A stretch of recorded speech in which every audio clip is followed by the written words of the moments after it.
Buenos días, hermanos. Dios les bendiga en esta preciosa mañana. Una vez más nos acercamos por este medio a la reflexión de la palabra.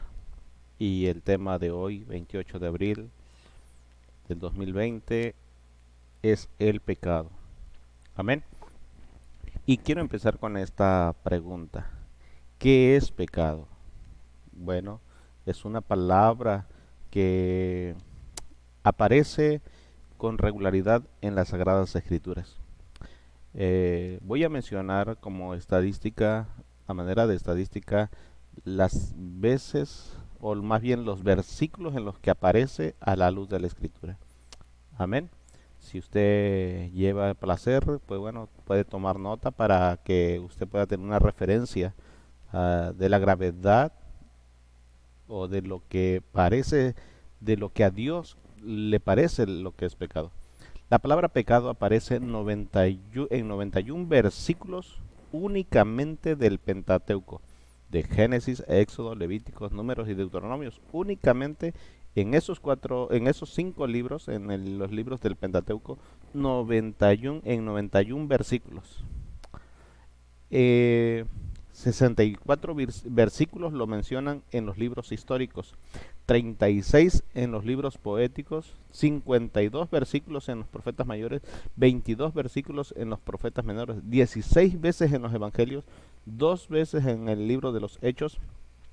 Pablo lo menciona en 36 versículos únicamente en el libro de Romanos. eh, las veces que se menciona en esos 36 versículos son 50 veces. Eso quiere decir el, que hay versículos que lo mencionan dos o tres veces en un solo versículo. En las cartas a los Corintios lo registran en 7 versículos y en algunos de ellos dos veces por versículo la palabra pecado. En Gálatas lo menciona en 2 versículos, en Segunda de Tesalonicenses lo menciona en 2 versículos, en Hebreos aparece 13 versículos con el referente a la palabra pecado, o hace referencia a la palabra pecado, 16 versículos en el resto de los escritos del Nuevo Testamento. Da un total, hermanos, en toda la Biblia de 394 versículos en toda la Biblia que hace referencia a la palabra pecado. Esas 6 letras, P-E-C-A-D-O, pecado, únicamente para esa, sin tomar en cuenta el resto de las palabras derivadas de ella, como pecar, pecare, prevaricación, iniquidad, abominación, matar, ofender, golpear, adulterar, fornicar, maldad, infringir, desobedecer y violar. Esas no están consideradas. Únicamente nada más 394 versículos en la Biblia de la palabra pecado. Ahora, la palabra pecar en toda la Biblia aparece en 43 versículos. Pecare, 23 versículos. Prevaricación, 15 versículos. Iniquidad, 161 versículos. Abominación, 66 versículos. Matar, 125 versículos. Ofender, 3 versículos. Golpear, 6 versículos. Adulterar, 6 versículos. Fornicar, 13 versículos, maldad 193 versículos, infringir un versículo, desobedecer un versículo y violar un versículo. ¿Qué quiere decir esto? Bueno, todas estas palabras derivadas también de la palabra pecado suman un total de 657 versículos, más los 394 versículos que habla sobre la palabra pecado, da un total de 1051 versículos. Repito, 1051 versículos únicamente para distinguir lo que es la palabra pecado. Es tremendo, hermano. Usted que nos escucha, usted puede considerar que es tremendo. La Biblia tiene 31.163 versículos en toda la Biblia. 31.163 versículos. Y de esos, únicamente para manifestar lo que es contrario a Dios, que es la palabra pecado o pecar, pecar, prevaricación, iniquidad, abominación, matar, ofender, golpear, adulterar, fornicar, maldad, infringir, desobedecer y violar, solamente son 1051. Esto es grave, hermano, porque estamos hablando de que 1000 versículos de 31.000 hacen referencia a la palabra pecado. Esto nos quiere decir que es de suma importancia para Dios lo que tiene que ver con el pecado. Ahora bien, eso es nada más desde el punto de vista escritural, lo que hace referencia a los versículos. Ahora, veamos un poquito más atrás.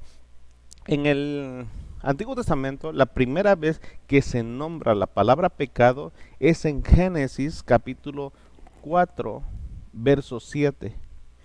Cuando Dios está cuestionando a Caín por haber matado a su hermano, Él le hace una pregunta. Si bien hicieres, vamos a ir a la escritura en esa parte de Génesis capítulo 4. Si me acompaña usted en su Biblia, pudiera darse cuenta de lo que voy a decir. Génesis 4, 7.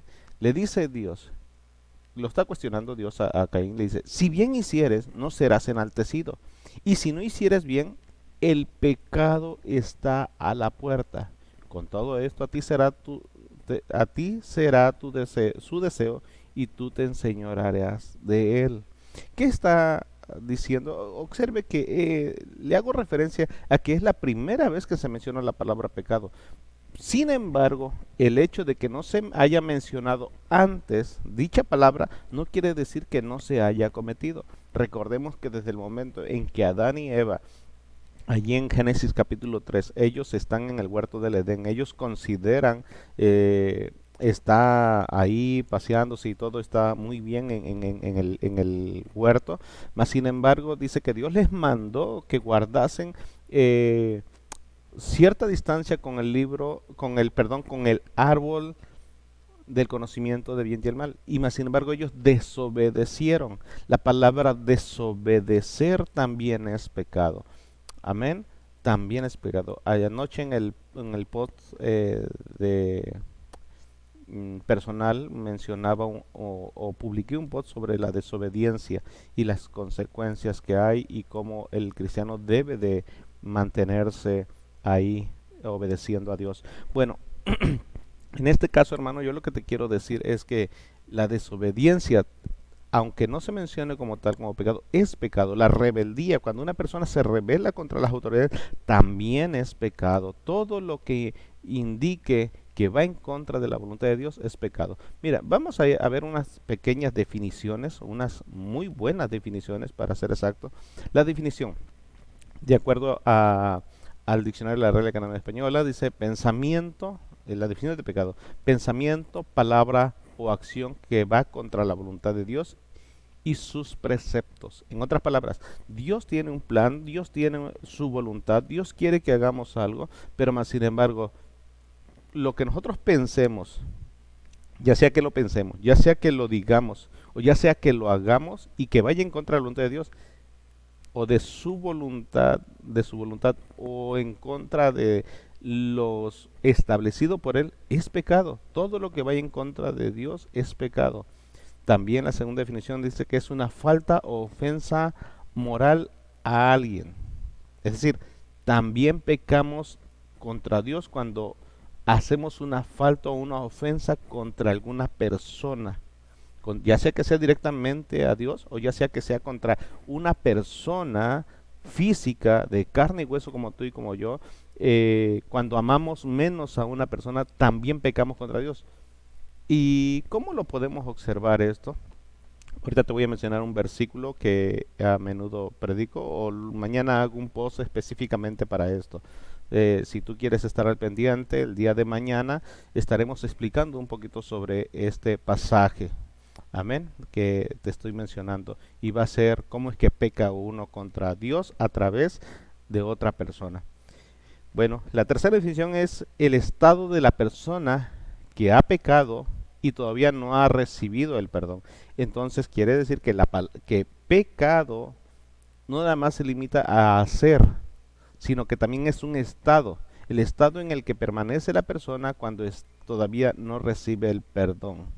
¿Sí? Es decir, cuando una persona no se ha arrepentido, ella permanece en pecado, está en pecado. Amén. También otra definición muy válida que hemos encontrado y que es muy buena y puede ilustrarnos un poquito más. La cuarta definición es errar el blanco. La definición de pecado es errar el blanco.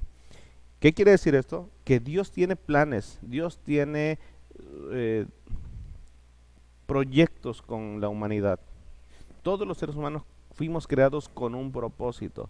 Y desde el momento en que nosotros fuimos creados con un propósito y no lo cumplimos, esto nos hace que erremos el blanco, erremos el propósito para lo cual fuimos creados. Eso es pecado. Imagínate por un momento que tú tienes una bicicleta y esa bicicleta pues, fue creada para moverte, para hacerte la vida un poco más fácil, para divertirte, y que no cumpla, que se la pase descompuesta, que no te sirva para lo que fue creada. Entonces eso de nada sirve esa bicicleta. ¿Por qué? Porque no cumple el propósito para lo cual fue creado. Entonces, de esa misma manera, si nosotros fuimos creados para hacer la voluntad de Dios y no la hacemos, entonces eso es pecado. Amén. La segunda dos definiciones de pecado son definiciones teológicas. La primera es hamartía. Hamartía hace referencia a un pecado original. Eh, el libro de Santiago lo menciona como concupiscencia. ¿Qué es la concupiscencia? La tendencia al pecado. Es un pecado original. Nosotros, todos los seres humanos, nacemos con esa tendencia pecaminosa. ¿Sí? Y la persona ya nace pecadora. No necesita conocer el pecado para poder hacerlo. De hecho, si nosotros hacemos referencia a eso, podemos darnos cuenta que no hay una escuela de pecado. A los niños no se les enseña a mentir, no se les enseña a robar. Ningún padre, por muy malo que sea, va a enseñar a sus hijos a hacer lo malo. Ningún padre enseñó a sus hijos a adulterar. Ningún padre enseñó a sus hijos a robar, ¿verdad? Entonces la pregunta es, ¿por qué un niño tan pequeño eh, tiene la tendencia a mentir o a robar? Bueno, porque hay un pecado original en ellos, los hace pecar. Amén. La segunda definición teológica es parábasis. Y parábasis hace referencia a traspasar los límites, a violar las reglas. Entonces, mientras que amartía tiene que ver con el pecado que ya mora en nosotros, esa tendencia pecaminosa, ¿verdad? También parábasis hace referencia a cuando hace uno el pecado por hecho. Ya somos pecadores, ya tenemos la tendencia al pecado, pero parábasis tiene que ver como cuando la persona ya sabe que robar es malo, que adulterar es malo. Probablemente, mira, te voy a poner un ejemplo. Es sencillo. Si tenemos a un niño de 2 o 3 años y él hace berrinche, él está cometiendo pecado, pero nadie le enseñó a hacer berrinche. Está tratando de manipular a los padres. Está cometiendo pecado, pero nadie lo enseñó a pecar de esa manera, ¿verdad? Entonces ya tiene un pecado original. Pero es diferente a cuando ya se vuelve un niño más adulto, con más conciencia y sabe que aprendió a manipular a los padres y les hace berrinche para que le den las abritas, le den la coca, le den un juguete, le den X cosas. Cuando ese niño hace eso ya con intencionalidad, entonces ahora es culpable o carga sobre sí dos pecados. Amartía, que es el pecado original, como antes lo hacía, sin tener conciencia, y ahora con parábasis, ahora que ya sabe que no lo debe hacer y lo sigue haciendo. Eso es parábasis, traspasar los límites, violar las reglas. Amén. Entonces la persona tiende a tener esa deficiencia. Ahora, quiero concluir esta pequeña reflexión haciendo referencia a algunas cosas. Algo que tenemos que tener conciencia, todos los seres humanos, y poder así transmitirlo a nuestros hijos. Algo que tenemos que tener presente siempre es que somos pecado. Nosotros somos condenados no por lo que hacemos, sino porque ya somos pecado. Romanos 5:12 dice, por tanto, como el pecado entró en el mundo por un hombre y por el pecado la muerte, así la muerte pasó a todos los hombres, por cuanto todos pecaron. Observe que dice, así la muerte pasó a todos los hombres, todos los seres humanos nacidos de mujer, excepto Jesús, nacimos pecadores, por lo tanto somos pecado. Amén. Y la segunda cosa que tenemos que tener presente siempre es que nacimos condenados. Como nacimos pecadores, ahora nacimos condenados. No es que el niño nació inocente y luego creció. Y luego cuando él hizo mal, ahora ya es pecador. No, él ya nació pecador y ahora como nació pecador, nació condenado. Observe Colosenses 2:13, y a vosotros estando muertos en pecados y en la incircuncisión de vuestra carne, os dio vida juntamente con él, perdonándoos los pecados. Y observe, aquí dice en el verso 14, anulando el acta de los decretos que había contra nosotros, que nos era contraria, quitándola de en medio y clavándola en la cruz.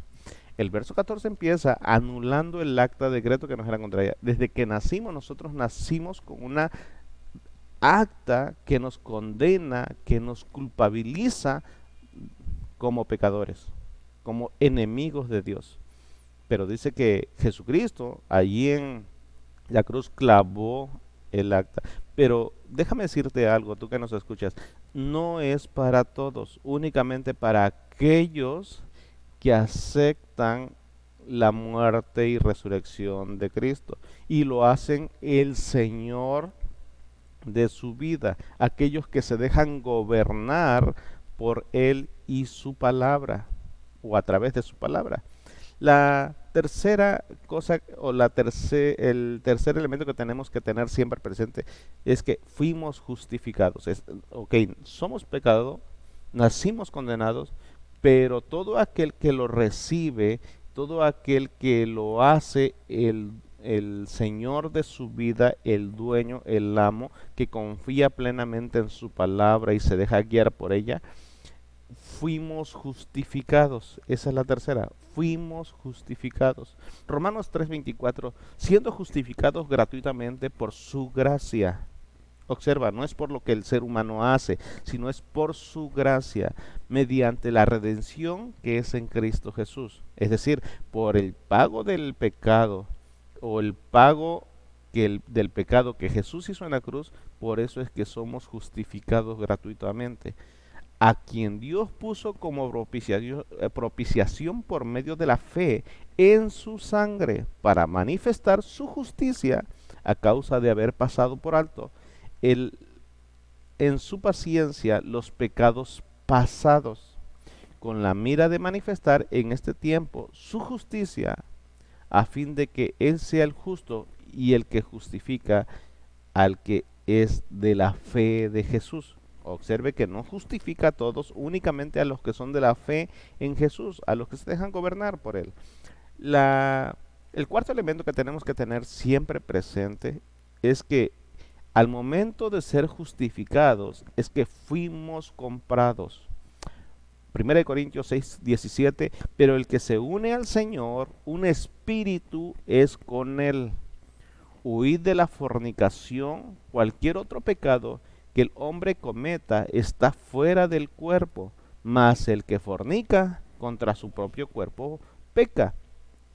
¿O ignoráis que vuestro cuerpo es templo del Espíritu Santo, el cual está en vosotros, el cual tenéis de Dios, y que no sois vuestros? Porque habéis sido comprados por precio, dice. Porque habéis sido comprados por precio.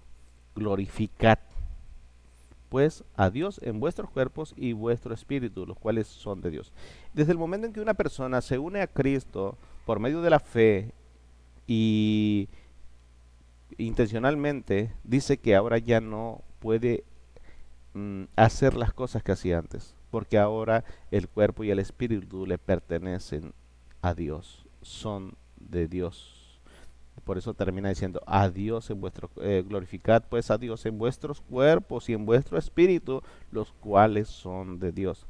El quinto elemento que debemos tener presente es que debemos de odiar o aborrecer el pecado. Romanos 6.2 dice, en ninguna manera, porque los que hemos muerto al pecado, ¿cómo viviremos en él? Dice el apóstol Pablo. Y en el verso 22 dice, mas ahora que habéis sido liberados del pecado, hemos hechos y hechos siervos de Dios, tenéis por vuestro fruto la santificación, como fin la vida eterna. Quiero, hermano, hacerte una pregunta. ¿Qué fue lo que hizo que Jesús muriera? ¿Qué fue lo que hizo que Jesús muriera? La respuesta es la siguiente: el pecado. El pecado fue el causante de la muerte, crucifixión, de la crucifixión y la muerte de Jesús, el Hijo de Dios. Porque el pecado estaba en nosotros y nosotros éramos pecado. Él vino a morir por nuestros pecados, dice Isaías 53. Lo menos que puede hacer un cristiano hoy en día es odiar el pecado y todas las palabras que son derivadas de ese pecado. Pecar, pecare, prevaricación, iniquidad, abominación, matar, ofender, golpear, adulterar, fornicar, maldad, infringir, desobedecer, violar, mentir, golpear, ofender. Todo eso, hermano, es pecado y fue lo que mató a Jesús. Lo mínimo que podemos hacer tú y yo, hermano, lo mínimo que podemos hacer tú y yo es odiar el pecado.